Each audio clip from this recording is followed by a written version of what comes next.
Mi hijo vendió mi casa de la playa, valorada en $5.500.000, mientras yo estaba inconsciente durante una cirugía a corazón abierto. Él pensó que mi firma en los papeles era perfecta. No sabía que solo había vendido el edificio, un cascarón sin valor.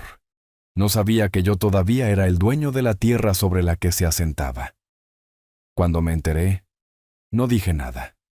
Solo esperé a la fiesta de inauguración de su nueva mansión, esa que compró con mi dinero. Esperé hasta que levantó su copa para un brindis. Entonces llegó la policía para darle mi verdadero regalo. Lo primero que recuerdo es la luz. Una luz blanca, estéril e implacable que zumbaba en algún lugar sobre mí. No era la luz cálida y suave del sol de la costa a la que estaba acostumbrado. Esa clase de luz que se filtraba a través de los grandes ventanales de mi hogar y bailaba sobre el inmenso océano.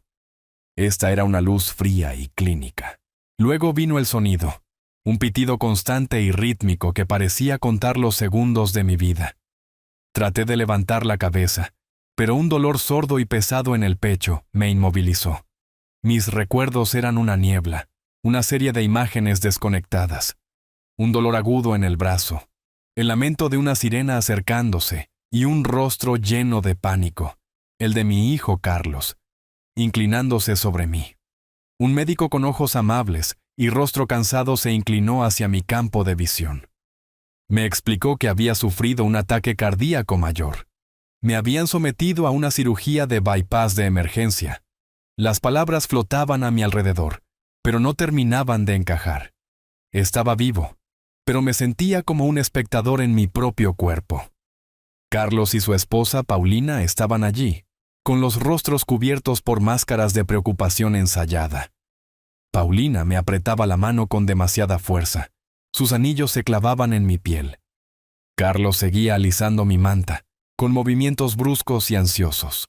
«Papá, nos dio un susto tremendo», dijo Carlos, con la voz un poco demasiado alta para la tranquilidad de la habitación. «Pero no se preocupe por nada. Todo ha sido resuelto». Esa frase, destinada a ser tranquilizadora, envió una pequeña y fría señal a una parte de mi cerebro, que aún funcionaba con claridad. Soy, o más bien era, contador forense. Pasé 40 años de mi vida examinando números, buscando la mentira escondida en un libro de contabilidad. La historia que las cifras no querían contar. Mi esposa Elena, a quien extrañaba cada día, solía ser asistente legal. Tenía un dicho que repetía como una oración. «Roberto, mira lo que hace la gente, no lo que dice. La verdad nunca está en las palabras, está en las acciones». La acción de Carlos era de una tranquilidad exagerada. La de Paulina era un flujo interminable de charlas sobre cómo iban a simplificar mi vida y cómo ya no tendría que preocuparme por la gran casa. Eran palabras de consuelo, pero sus acciones se sentían como si estuvieran despejando un camino, preparándose para algo de lo que yo no formaba parte. Cerré los ojos fingiendo agotamiento, pero detrás de mis párpados, mi mente ya estaba empezando a abrir los libros sobre ellos. Una semana después, me llevaron a casa. Casa. La palabra se sentía diferente. Era mi hogar, el que Elena y yo habíamos diseñado juntos, un monumento de cedro y cristal posado sobre los acantilados frente al mar. Cada rincón guardaba un recuerdo. Cada ventana enmarcaba una vista que habíamos elegido juntos. Al bajar del coche, el aroma familiar de sal y arbustos silvestres llenó el aire. Pero adentro algo no estaba bien. Estaba limpio, demasiado limpio. El desorden cómodo de mi vida había sido organizado en una pulcritud estéril. Faltaban algunas de las pequeñas esculturas favoritas de Elena en la repisa de la chimenea. Y había un olor tenue, casi imperceptible, a pintura fresca en el pasillo. Paulina parloteaba sobre cómo habían contratado una limpieza profesional como regalo de bienvenida. Carlos estaba inusualmente callado, ocupado con su teléfono. Mientras se apresuraba a sacar mis maletas del maletero, una sola hoja de papel se deslizó de su maletín de cuero y cayó en la entrada. Él no se dio cuenta. Me agaché lentamente, con el pecho doliendo por el esfuerzo, y la recogí. Era un correo electrónico impreso. El asunto decía: tasación final, Carretera de la Costa 1217. Mi dirección. Mis ojos escanearon el cuerpo del correo. Era de una firma de tasación inmobiliaria de alto nivel. El número al final de la página hizo que el aire saliera de mis pulmones. $5.500.000. Mi mente se aceleró. ¿Por qué necesitaría Carlos una tasación formal de mi casa? Doblé el papel, lo deslicé en mi bolsillo y no dije nada. Mi silencio era un muro que él no podía ver, pero lo estaba construyendo ladrillo a ladrillo. Esa noche, dormir fue imposible. El choque rítmico de las olas afuera, un sonido que me había calmado durante décadas, ahora sonaba como un reloj en cuenta regresiva. Me deslicé fuera de la cama y fui a mi oficina. La casa estaba oscura y silenciosa. Me senté en mi escritorio, el brillo de la pantalla de la computadora iluminando mi rostro. Con dedos temblorosos, escribí mi propia dirección en los portales inmobiliarios. Mi corazón golpeando contra mis costillas recién reparadas. Allí estaba. Una foto de mi hogar fotografiada profesionalmente, brillando bajo una puesta de sol perfecta. Y junto a la foto, una sola palabra brutal en letras rojas y negritas: vendido. Debajo, la fecha de la venta. 3 días después de mi ataque al corazón. El día que yo yacía inconsciente en una mesa de operaciones. La rabia que esperaba no llegó. No hubo fuego, ni deseo de gritar. En cambio, una calma glacial se asentó sobre mí. Era la misma sensación que solía tener justo antes de desenredar una compleja red de fraude financiero. La ira estaba allí, pero era una energía fría y enfocada. Mi hijo había vendido mi hogar a mis espaldas mientras yo luchaba por mi vida. Esto no era un malentendido. Esto era un acto calculado de traición. Y como contador forense, sabía una cosa por encima de todo.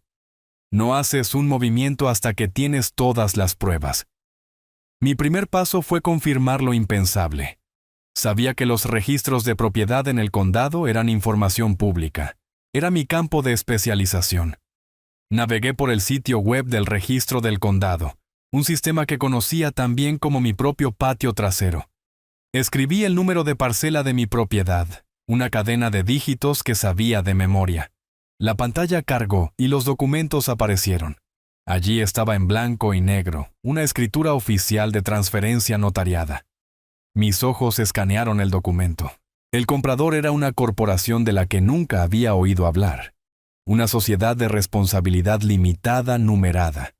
Una forma común de ocultar la identidad de un comprador adinerado. Mi mirada se movió a la línea de firma del vendedor. Era mi nombre, Roberto Vance. Escrito con una mano temblorosa e incierta. Era una falsificación y una muy torpe. Ni siquiera había hecho bien el bucle de la R. Era la firma de alguien tratando de imitar la mano de un anciano. Alguien que pensaba que yo estaba demasiado débil, demasiado frágil, demasiado cerca de la muerte para darme cuenta. Habían utilizado un documento de poder notarial probablemente firmado cuando me llevaban a la cirugía. Un formulario estándar que ni siquiera habría cuestionado. Habían usado mi momento de máxima vulnerabilidad para despojarme de todo por lo que había trabajado, todo lo que Elena y yo habíamos construido. La firma no era solo una falsificación, era un acto de profundo desprecio. Era la forma de Carlos de decir: «Ya te has ido». Estaba equivocado. La traición era completa, pero mi investigación acababa de comenzar. Él había cerrado un capítulo. Yo estaba a punto de abrir un caso. Mi mano estaba firme cuando levanté el teléfono. No llamé a Carlos. Una confrontación directa era para aficionados, para personas gobernadas por la emoción. Yo era un hombre gobernado por los números y el proceso. Solo había una persona a la que podía llamar. El número estaba memorizado, una reliquia de una vida pasada que de repente se había convertido en mi presente. Sonó 2 veces antes de que una voz grave y familiar respondiera. «¿Arturo?», dije, con la voz serena. «¿Roberto?». Hubo una pausa y luego la calidez de una amistad de 40 años. «Roberto, qué bueno escuchar tu voz. Me enteré de la cirugía. ¿Cómo te estás manteniendo?». Los médicos dicen que estoy bien, respondí cortando las cortesías. Pero tengo una situación aquí, una profesional. El tono de Arturo cambió instantáneamente, la calidez reemplazada por el enfoque agudo del agente federal que solía ser. Adelante. Se lo expuse no como un padre desconsolado, sino como si estuviera presentando un expediente de caso. Le conté sobre el hospital, las palabras sospechosas, la tasación, el registro de propiedad en línea y la firma falsificada. Fui conciso, fáctico y desprovisto de emoción.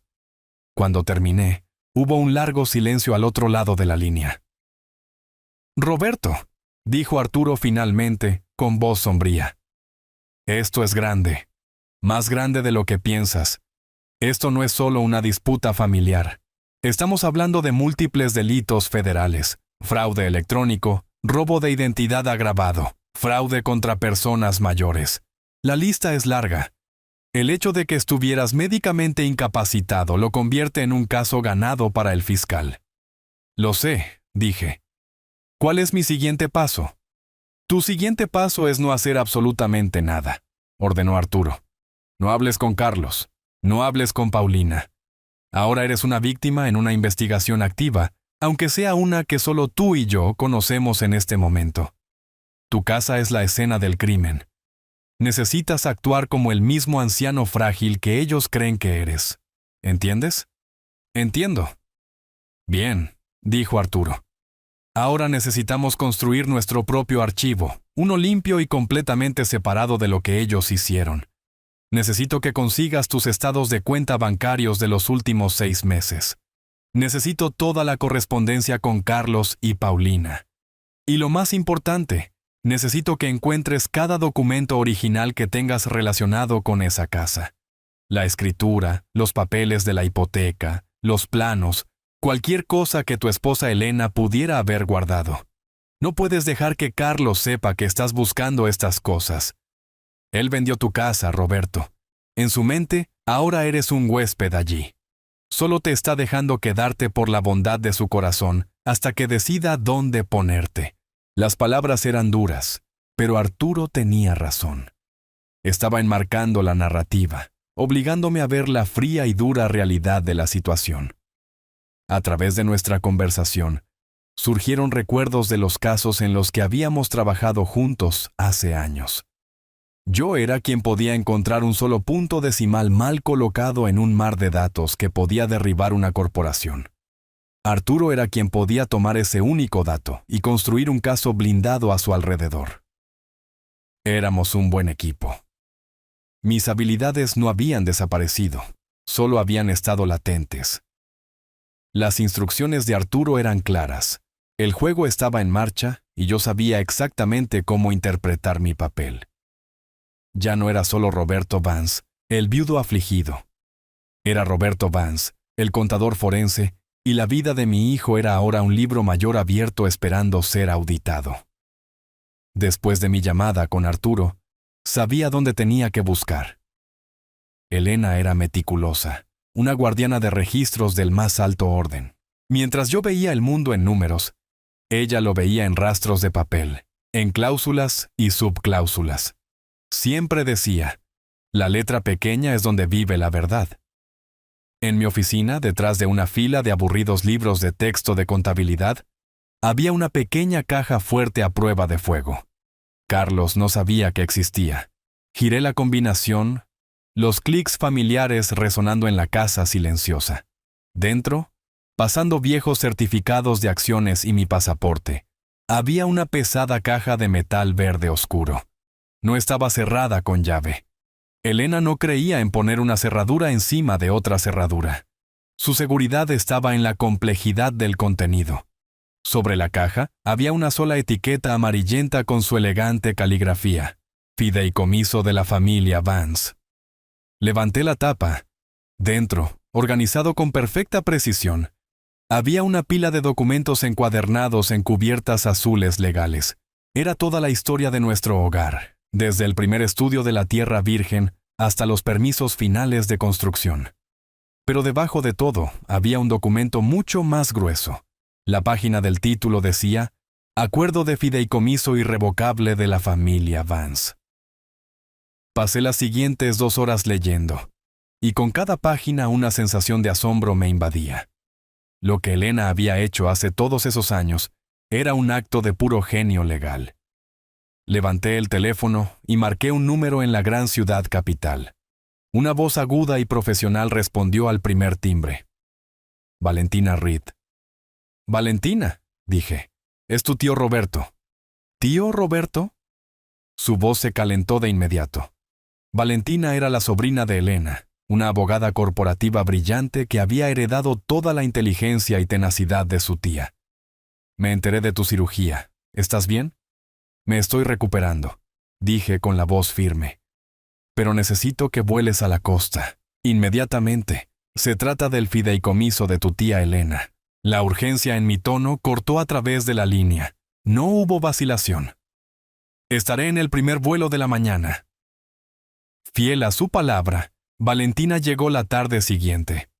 Entró en mi sala de estar, no con la simpatía de un pariente, sino con la energía enfocada de un litigante entrando en un tribunal. Era todo negocios, su cabello oscuro recogido cuidadosamente, un maletín de cuero lleno de blocs legales y bolígrafos en su mano. Intercambiamos breves cortesías, pero ella podía ver en mis ojos que esta no era una visita social. Simplemente señalé la caja de metal verde que había colocado en el centro de nuestra gran mesa de centro de roble. «Eso es todo», dije. «Todo lo que Elena guardó». Valentina asintió, quitándose el blazer y colgándolo sobre una silla. Durante las siguientes 3 horas, los únicos sonidos en la habitación fueron el crujido del papel viejo, el rasguño de su pluma en un bloc legal y el choque distante de las olas en la orilla de abajo. Trabajó con una gracia metódica que era pura Elena. Dispuso cuidadosamente cada documento en orden cronológico, creando una línea de tiempo de nuestra vida juntos, contada a través de escrituras, permisos y contratos.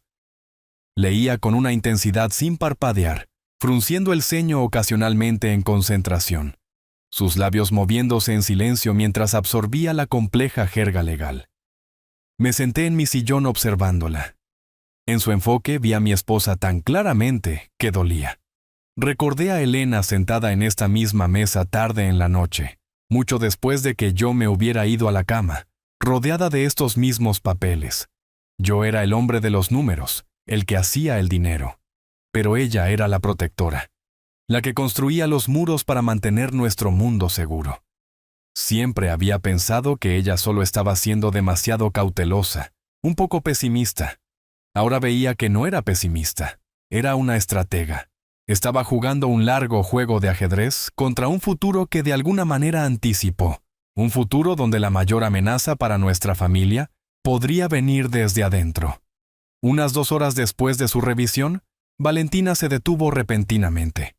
Sostenía el grueso acuerdo de fideicomiso en una mano y la escritura original de la tierra en la otra. Leyó un pasaje del fideicomiso, luego miró la escritura, luego volvió al fideicomiso. Un silbido bajo escapó de sus labios. Era un sonido de pura admiración inalterada. Respiró hondo y continuó leyendo. Pero ahora una pequeña sonrisa casi imperceptible jugaba en sus labios. Había encontrado algo. Había visto los contornos de la fortaleza que Elena había construido. Cuando finalmente terminó, apiló cuidadosamente todos los papeles de nuevo en sus respectivas carpetas. Se quitó las gafas de lectura, las limpió deliberadamente, y luego me miró. Su comportamiento profesional había sido reemplazado por algo más, algo feroz y protector. «Tío Roberto», comenzó, su voz tranquila pero resonando con claridad. «He manejado adquisiciones hostiles para empresas de miles de millones de dólares. He visto algunas de las maniobras legales más complejas que puedas imaginar. Pero tengo que decir que tu esposa, mi tía Elena, era una genio absoluta». Me incliné hacia adelante, mis manos agarrando los brazos de mi silla. Valentina tomó la escritura de venta falsificada que yo había impreso del sitio web del condado y la sostuvo entre su pulgar y su índice, como si fuera un trozo de basura.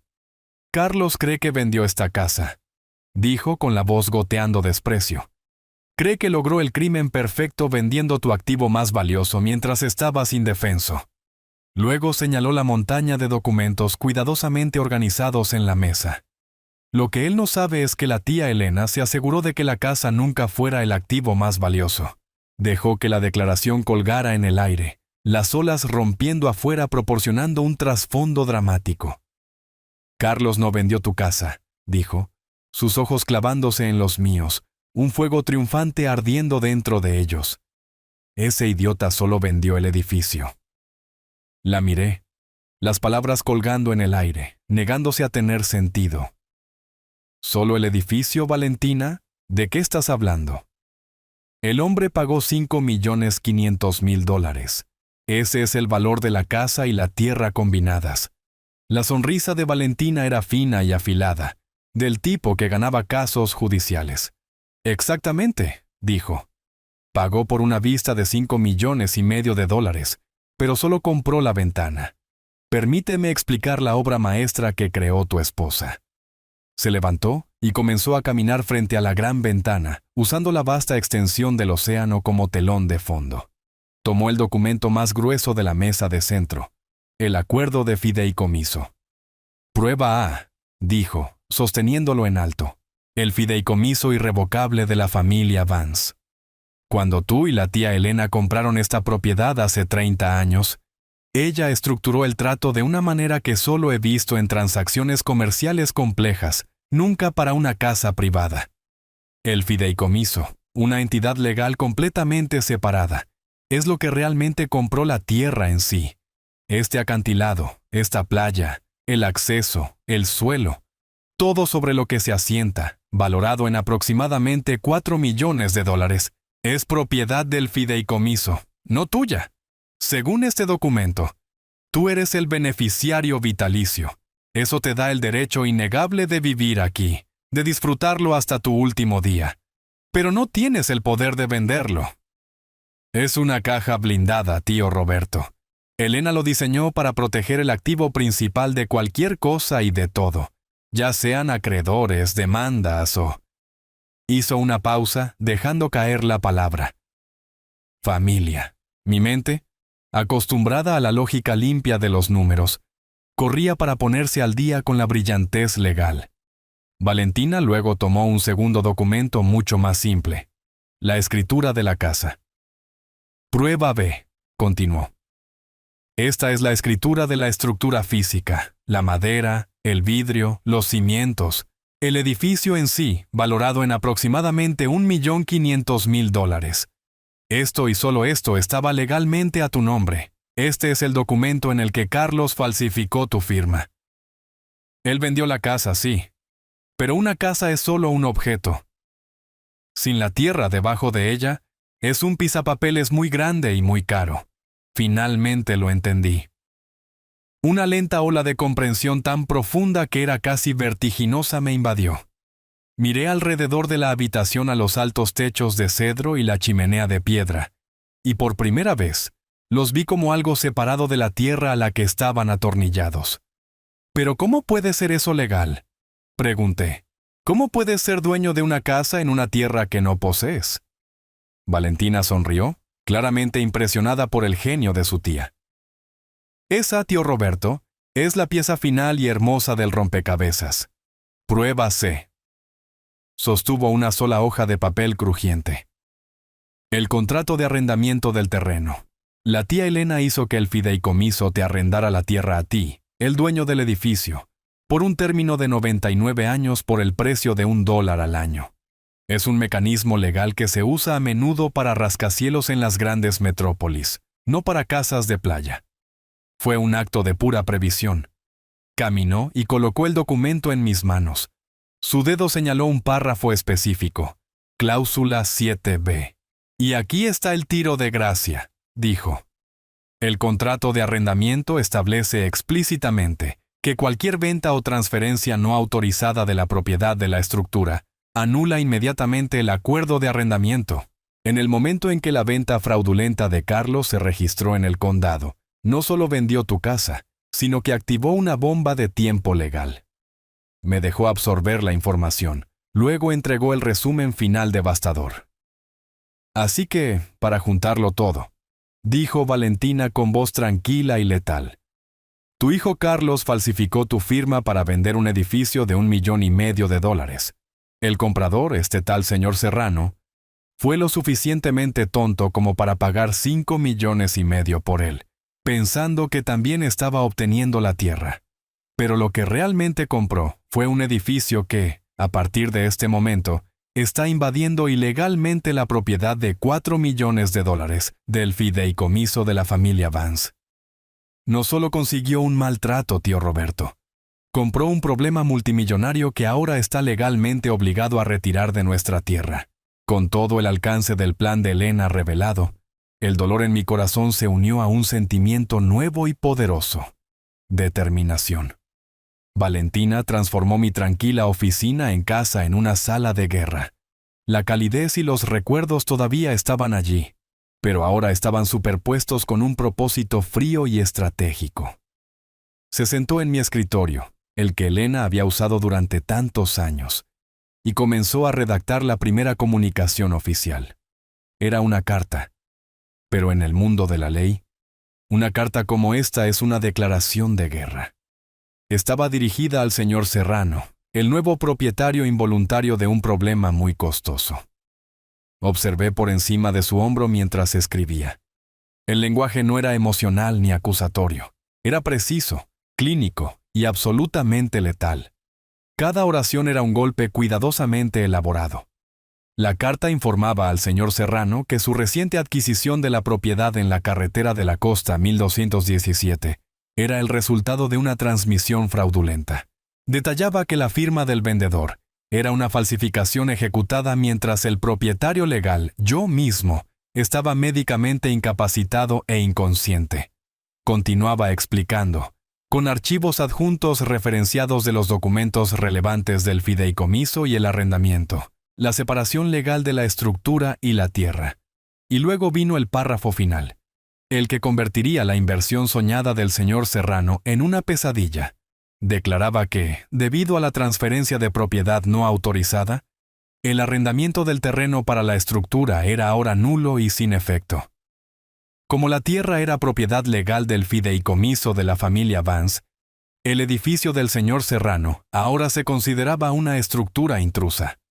La carta concluía notificándole formalmente un plazo de 60 días para desalojar, requiriéndole que retirara todo el edificio multimillonario de la propiedad del fideicomiso.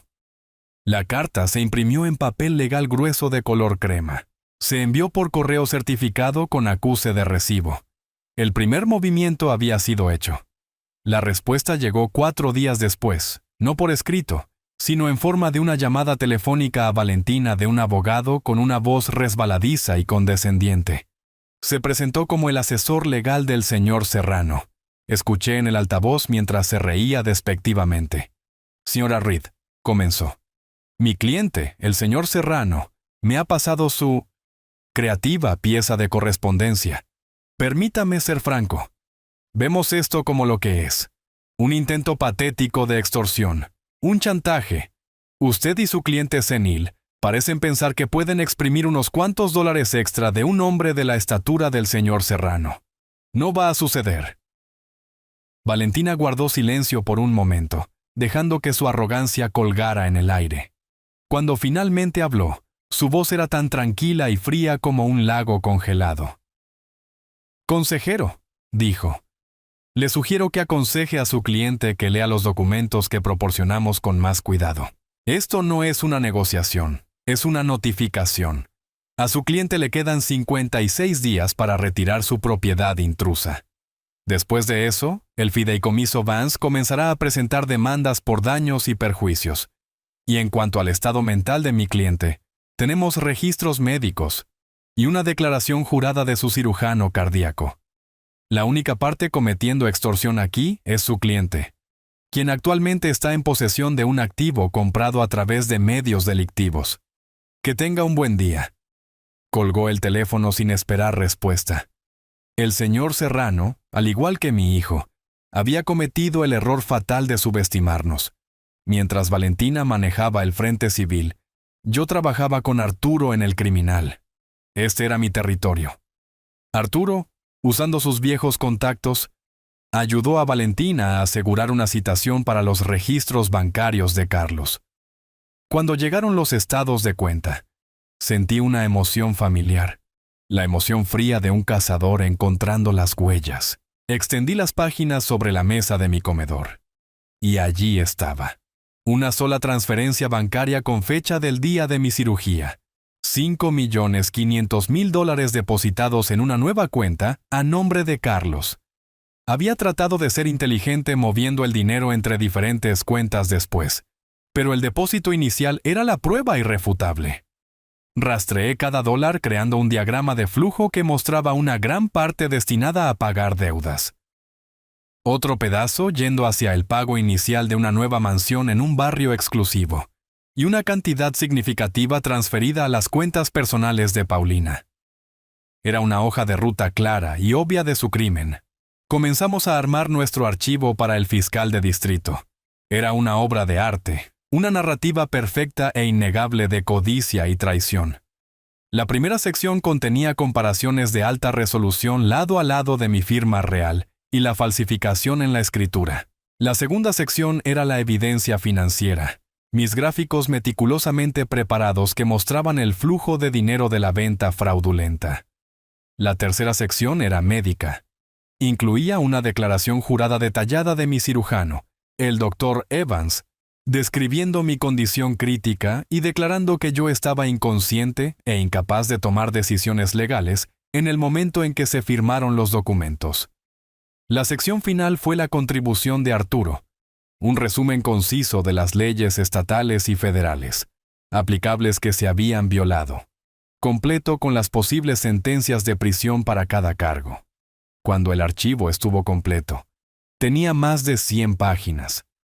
Valentina lo encuadernó en una cubierta azul profesional. Ya no era solo una colección de papeles, era un arma. La vi salir de mi casa, con el archivo metido de forma segura bajo su brazo, camino a la oficina del fiscal de distrito del condado. No había vuelta atrás ahora.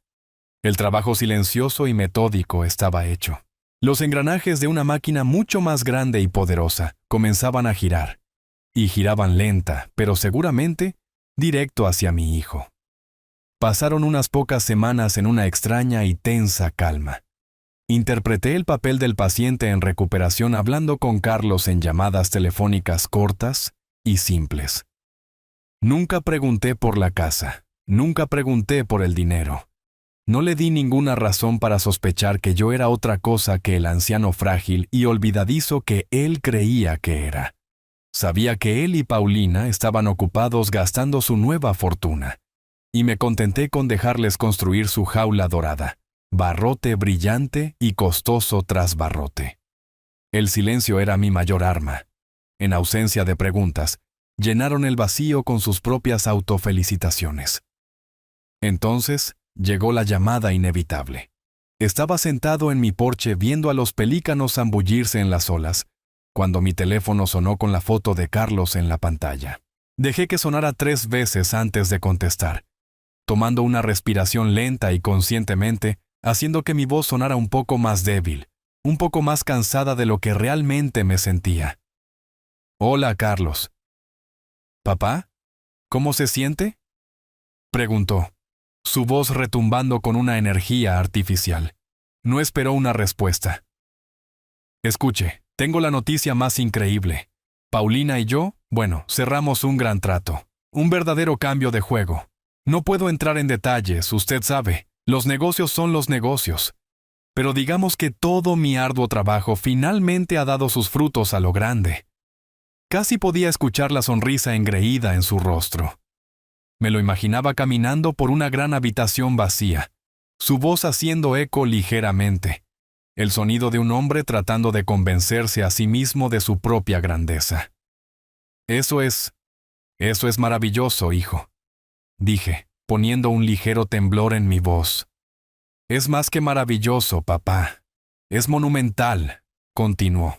«Compramos un lugar nuevo, una finca en la zona exclusiva. Tiene una sala de cine, una piscina infinita, todo el paquete completo. Es una verdadera declaración. Es como se ve el éxito. La ironía era tan espesa que podría haberme atragantado con ella.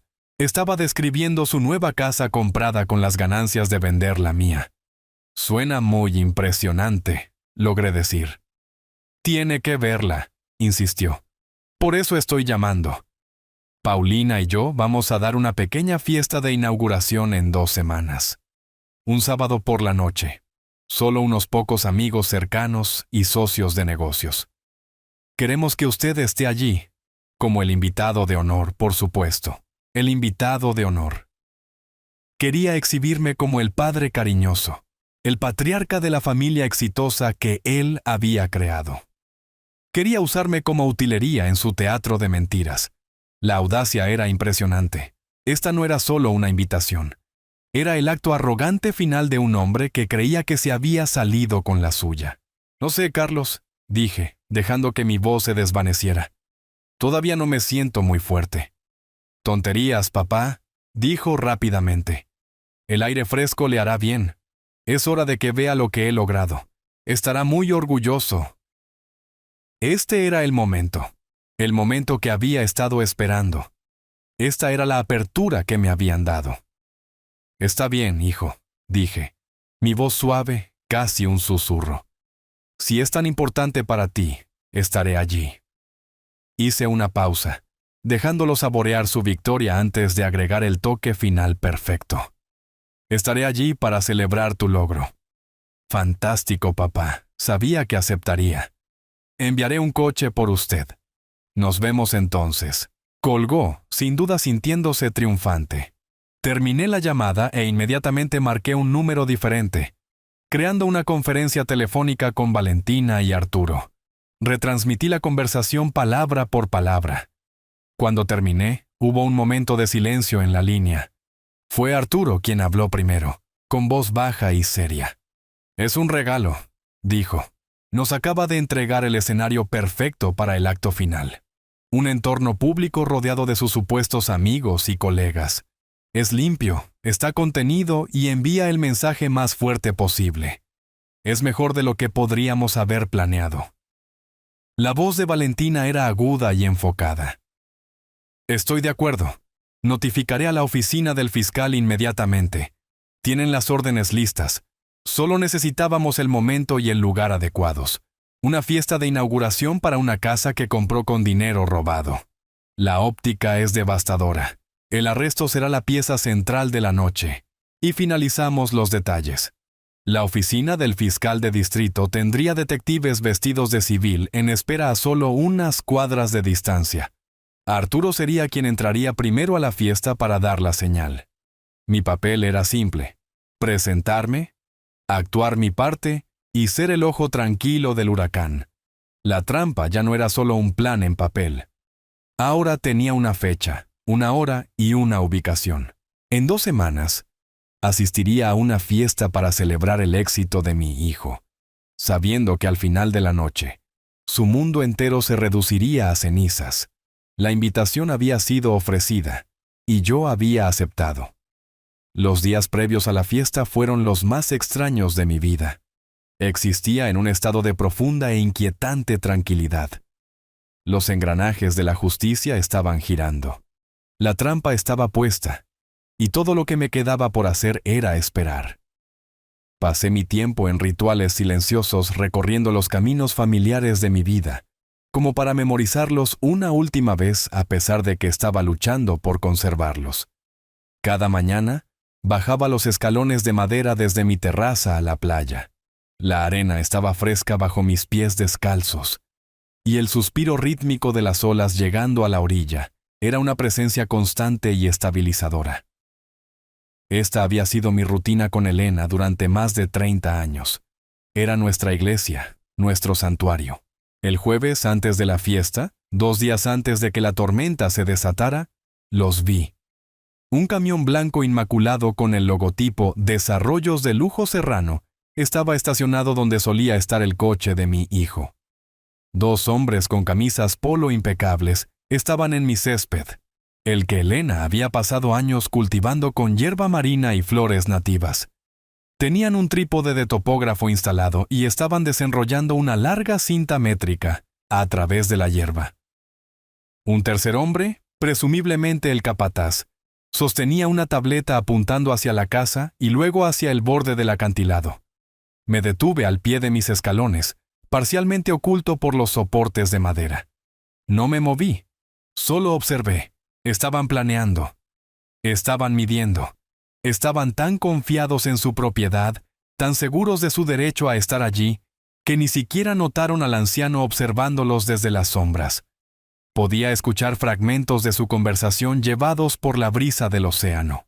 Palabras como borde infinito, pozo de fuego y demolición de la vieja terraza.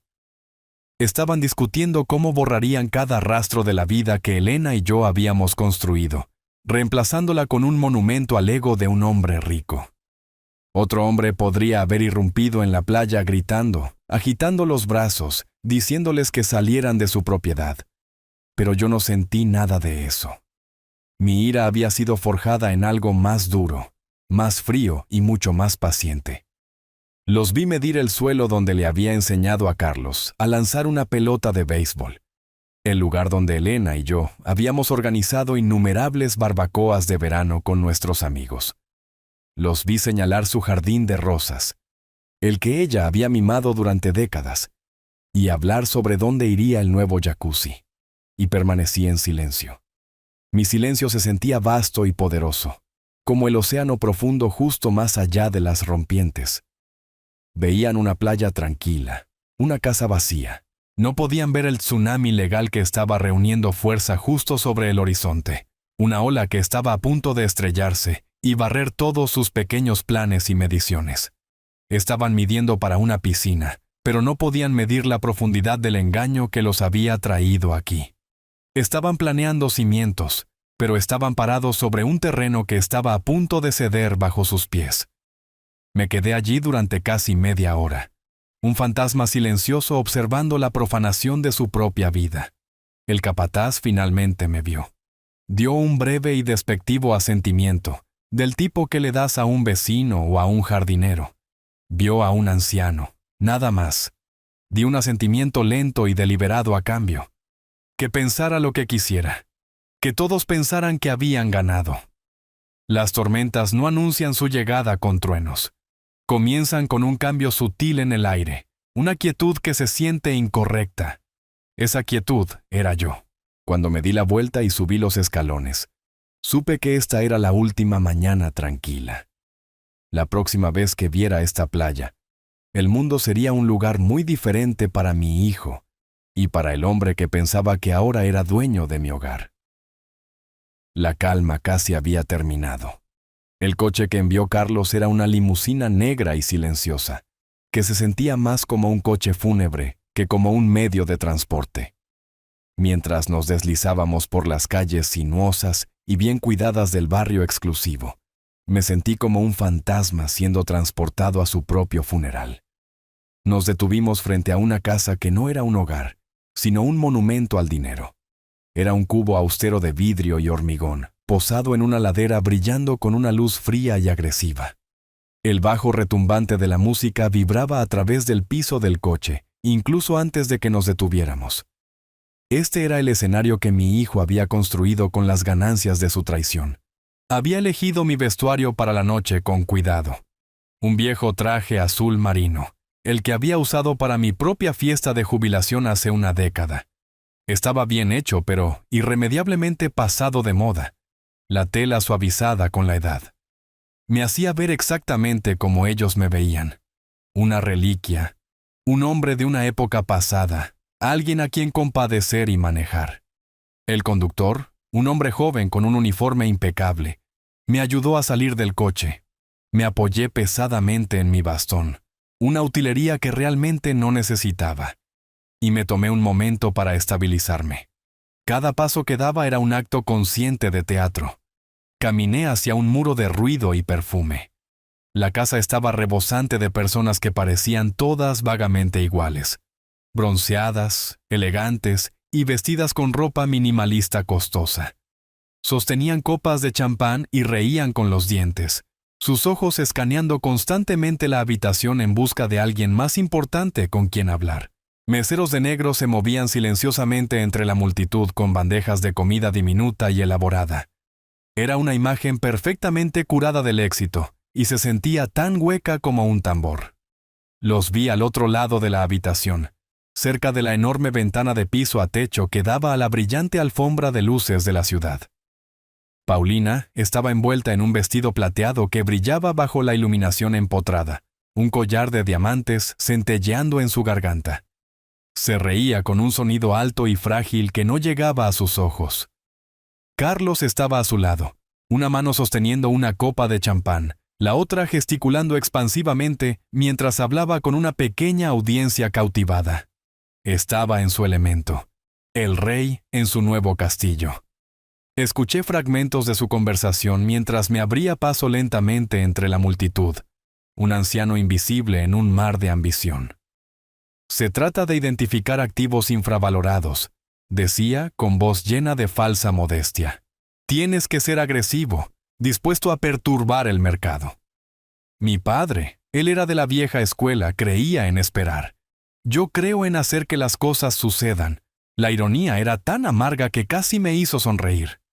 El activo infravalorado era yo. La perturbación era hurto mayor. Finalmente me vio.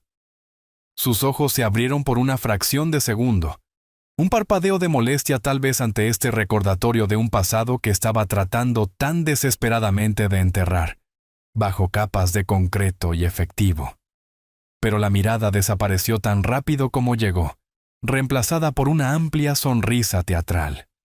«¡Papá!», exclamó lo suficientemente alto para que todos lo escucharan. Se acercó y pasó un brazo alrededor de mis hombros. No fue un abrazo, fue un acto de posesión.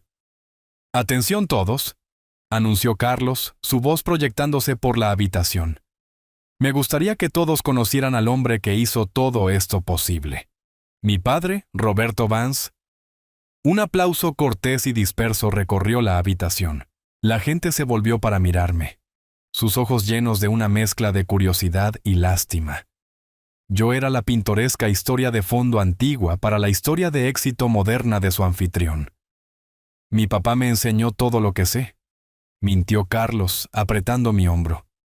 «Me enseñó el valor del trabajo duro, de la integridad. Construyó su mundo con sus dos manos y me inspiró a construir el mío.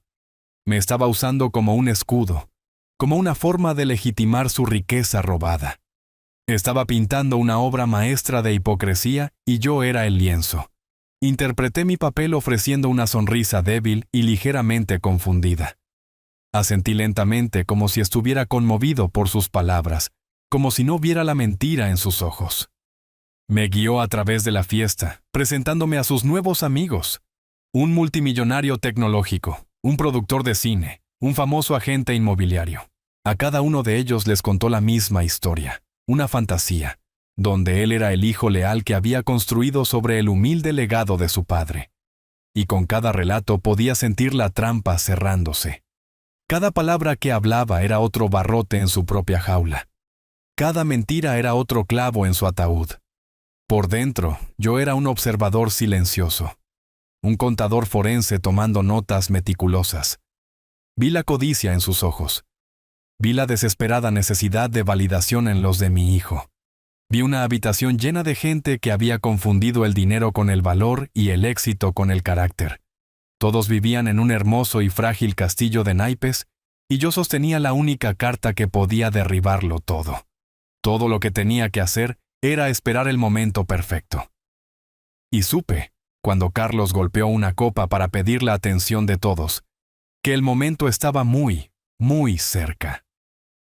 La habitación cayó en un silencio reverente, mientras Carlos golpeaba una copa de champán de cristal con su cuchara. Estaba de pie en el centro de la vasta sala de estar, una sonrisa triunfante pegada en su rostro, Paulina radiante a su lado. Levantó su copa, la viva imagen de un hombre que creía haber conquistado el mundo. «Amigos míos», comenzó, con voz suave y segura. «Gracias a todos por venir a celebrar con nosotros. Dicen que el éxito es un viaje, no un destino. Pero esta noche hizo una pausa, dejando escapar una risita de satisfacción. Esta noche se siente muy bien como destino. La multitud se rió junto con él. Paulina y yo queríamos compartir este momento con todos ustedes, las personas que han estado con nosotros en este viaje increíble. Esta casa es más que solo una casa. Es un símbolo de visión, de toma de riesgos y de saber cuándo hacer un movimiento audaz.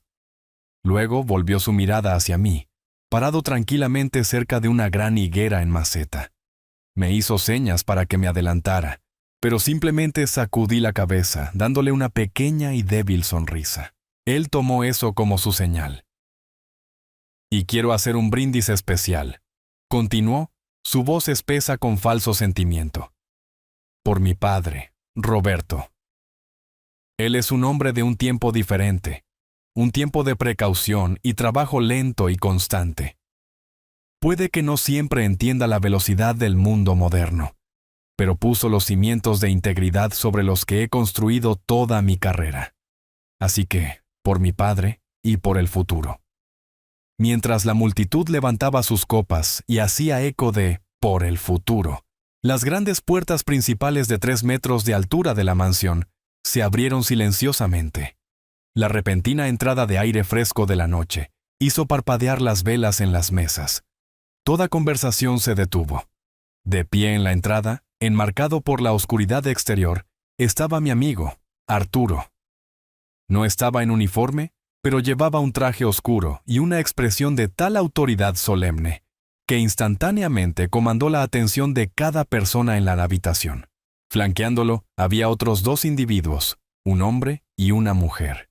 Sus expresiones igualmente sombrías, sus chaquetas haciendo un mal trabajo ocultando las placas sujetas a sus cinturones. La música, que había sido un ritmo bajo y retumbante, pareció desvanecerse en la nada. El silencio que cayó sobre la fiesta fue absoluto. Los ojos de Arturo escanearon la habitación pasando por alto a todos hasta que aterrizaron en mi hijo. ¿Carlos Vance?, preguntó Arturo. Su voz no era fuerte, pero cortó el silencio como el bisturí de un cirujano. Carlos bajó su copa de champán, su sonrisa vacilando. Una mirada de confusión, luego irritación, cruzó su rostro. Sí, lo siento. ¿Puedo ayudarlo? Esta es una fiesta privada. Arturo dio 3 pasos lentos hacia la habitación, los detectives siguiéndolo de cerca. No levantó la voz. No necesitaba hacerlo. Mi nombre es Arturo, soy agente federal, dijo con calma. Tengo una orden para su arresto, y para el arresto de su esposa, Paulina Vance. Un grito ahogado colectivo barrió a la multitud. La mano de Paulina voló a su collar de diamantes, su rostro perfectamente maquillado tornándose de un tono pálido enfermizo.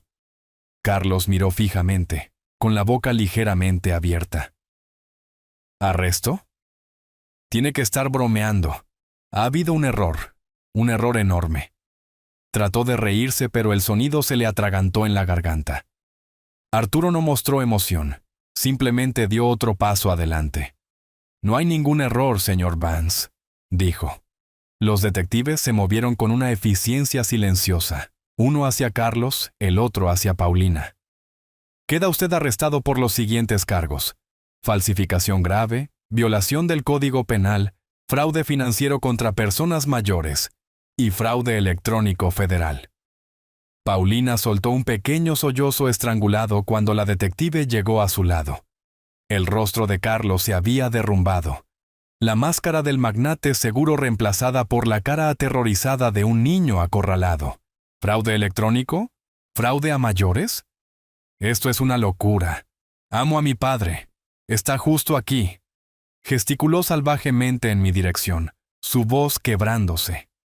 La mirada de Arturo permaneció clavada en Carlos. Hemos rastreado la transferencia bancaria de $5,5 millones de la venta fraudulenta de la propiedad de su padre. Enunció cada palabra como un golpe de martillo. Una venta que se ejecutó utilizando una firma falsificada en documentos firmados, mientras el señor Roberto Vance estaba inconsciente y sometiéndose a una cirugía cardíaca de vida o muerte. La fea y completa verdad ahora estaba expuesta para que todos la vieran. La habitación era un cuadro de caras conmocionadas y bocas abiertas. Los socios comerciales, los amigos ricos, todos dieron medio paso atrás como si el fracaso de los Vance fuera una enfermedad contagiosa. El agudo clic metálico de las esposas resonó en la habitación silenciosa. Primero en Paulina, que comenzó a llorar incontrolablemente. Luego en Carlos, quien simplemente se quedó allí, con la cabeza gacha. La lucha se había drenado completamente de él. Mientras los detectives comenzaban a guiarlos hacia la puerta abierta, pasando a sus horrorizados invitados, toda la fiesta se giró como uno solo. Cada par de ojos, más de 100 de ellos, se apartaron del espectáculo de la ruina de mi hijo y se posaron en mí. Miraban fijamente al anciano frágil en el traje mal ajustado, el invitado de honor, la inspiración.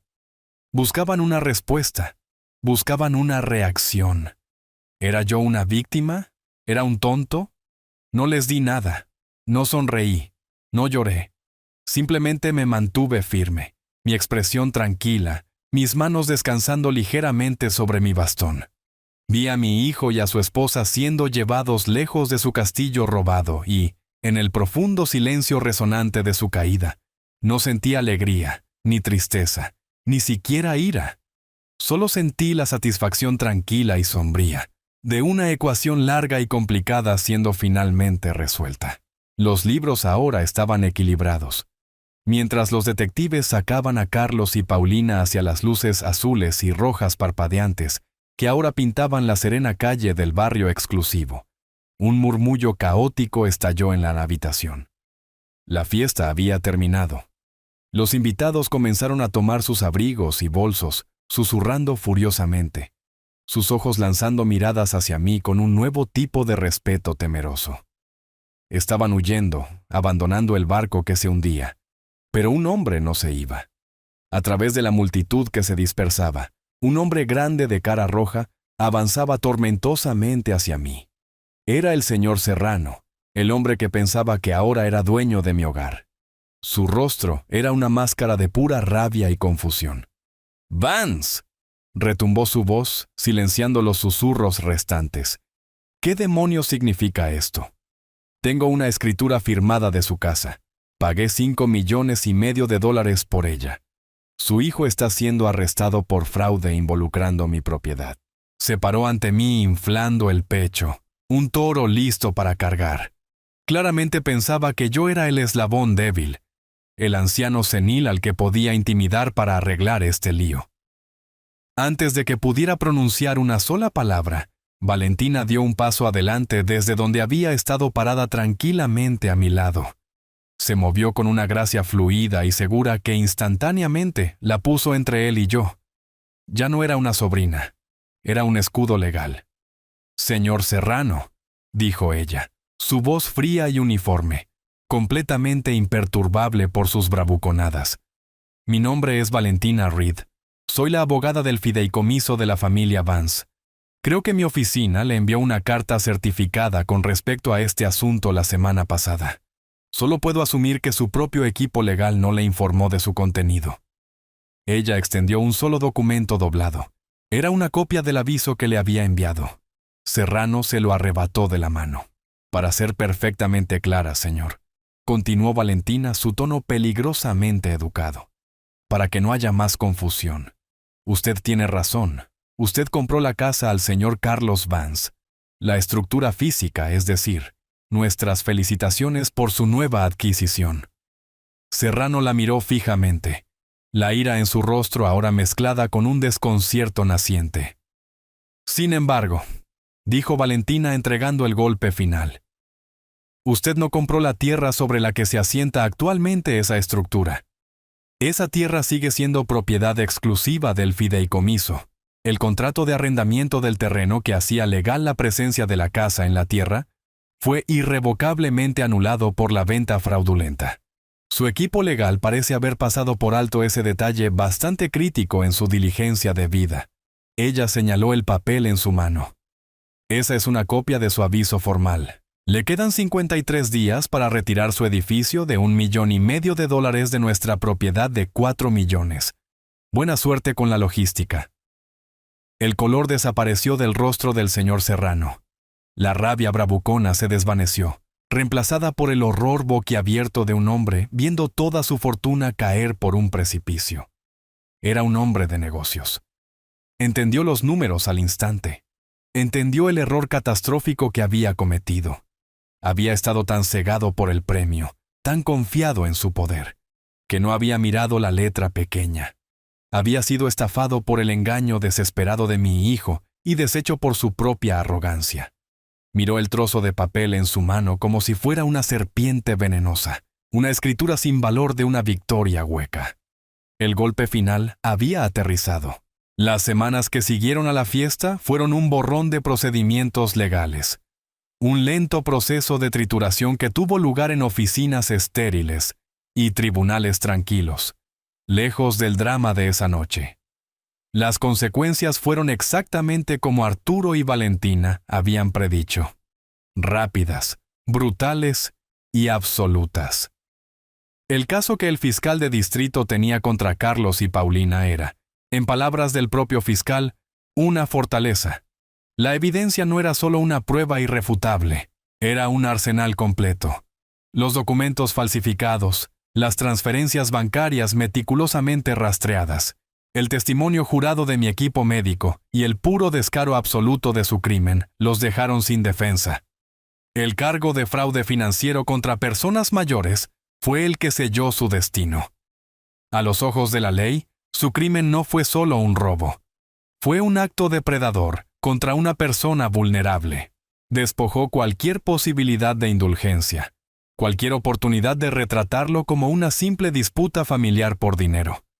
Un jurado solo vería a un hijo y su esposa robando a su propio padre y abuelo, mientras yacía cerca de la muerte. Enfrentados a un juicio imposible de ganar y la perspectiva de décadas en prisión, ambos aceptaron un acuerdo de culpabilidad. La última vez que los vi, estaban pálidos, delgados y despojados de toda su arrogancia, parados ante un juez para escuchar sus sentencias.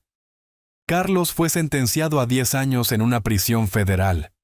Paulina, por su papel en la conspiración, recibió 7. Su mansión, sus coches, sus joyas, todo fue incautado y liquidado para comenzar a devolver los $5,500,000 que habían robado. Su mundo cuidadosamente construido se había desvanecido. Mientras tanto, el señor Serrano, el hombre que había sido tan arrogante y despectivo, estaba atrapado en una trampa de su propia creación. Se enfrentaba a una elección imposible. Podía gastar millones de dólares y navegar una pesadilla logística para mover físicamente una casa masiva fuera de un acantilado de la costa dentro de una ventana de 60 días. O podía cortar sus pérdidas catastróficas. Sus abogados intentaron luchar, por supuesto, amenazaron con demandas, hicieron poses, fanfarronearon. Pero Valentina se mantuvo firme. La ley estaba inequívocamente de nuestro lado. Finalmente, humillado y derrotado, el equipo de Serrano llegó a la mesa de negociaciones. Valentina, representando al fideicomiso, tenía todas las cartas. Le hizo una oferta final no negociable. El fideicomiso de la familia Vance le compraría la estructura física de la casa, permitiéndole evitar el costo de demolición y remoción. Su oferta fue de $750,000, una fracción de lo que él había pagado, pero era su única forma de salvar algo de los escombros. Estaba furioso, pero era un hombre de negocios. Sabía reconocer una causa perdida cuando la veía. Aceptó la oferta. Y aquí estaba la pieza final y hermosa del plan póstumo de Elena. Las autoridades habían recuperado la mayor parte de los fondos robados de las cuentas de Carlos. Ese dinero me fue devuelto como víctima del crimen. Así que usé $750,000 del mismo dinero que Carlos me había robado para volver a comprar la estructura física de mi propio hogar. Al final, la codicia y la arrogancia de mi hijo y su comprador habían pagado por la restauración de mi vida. Fui completado de nuevo, no a través de la ira o la venganza, sino a través de la aplicación tranquila y metódica de la lógica, la ley y la increíble previsión de una mujer que me había amado lo suficiente como para protegerme de un futuro que ella nunca vería. 6 meses después, estaba sentado en mi propio porche, en mi propia silla, viendo el sol hundirse bajo el océano, pintando el cielo en tonos de naranja y púrpura profundo.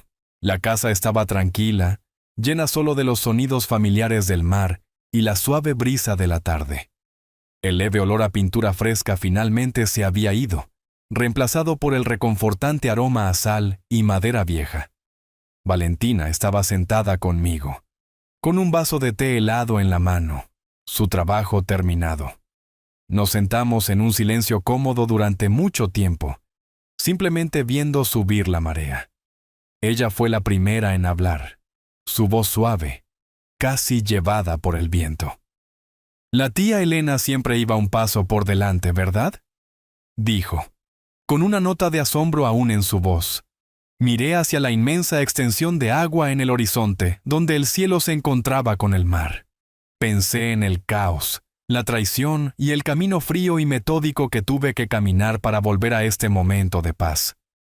Pensé en mi hijo en una celda de concreto y en el señor Serrano en un lío de demandas, y la hermosa mansión hueca siendo vendida por el banco. «No nos dejó dinero», dije con voz tranquila y clara. Carlos pensó que de eso se trataba todo, del valor monetario de una cosa. Pero Elena sabía más. Me volví hacia Valentina con una leve sonrisa en mis labios. «Nos dejó protección, ese es el verdadero legado». Respiré hondo, llenando mis pulmones con el aire limpio y salado. Se sintió como la primera respiración real que había tomado en un año. En ese momento me di cuenta de que había reclamado más que solo una casa. Había reclamado mi dignidad. Había reclamado mi paz.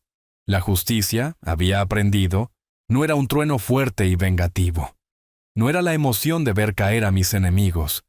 Era una recalibración tranquila y precisa del mundo. Era el acto simple y profundo de que las cosas fueran puestas de nuevo en su lugar legítimo. La casa era mía. La tierra estaba segura.